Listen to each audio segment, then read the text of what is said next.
Hi friends, welcome to Nishi fashion fab అండి. చూడండి friends, customer బ్రైడ్లో మగ్గం వర్క్ చేయించుకున్నారండి. 2 బ్లౌజులు చేయించుకున్నారండి కస్టమర్ మన దగ్గర.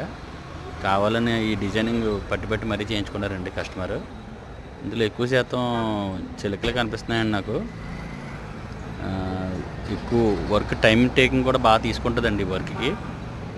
కానీ మేడం గారు మాత్రం ఖచ్చితంగా ఇటువంటి డిజైన్ కావాలన్నారు. చూడండి ఫ్రెండ్స్, ఇది మీకు తెలిసి దీని నెట్వర్త్ ఎంత ఉండొచ్చో నాకు కామెంట్ బాక్స్లో కామెంట్ చేయండి ఫ్రెండ్స్. ఆ వర్క్కి వర్త్ ఎంత ఉంటుందో మీరు గెస్ట్ చేయండి friends. Please support us and subscribe please. Thank you.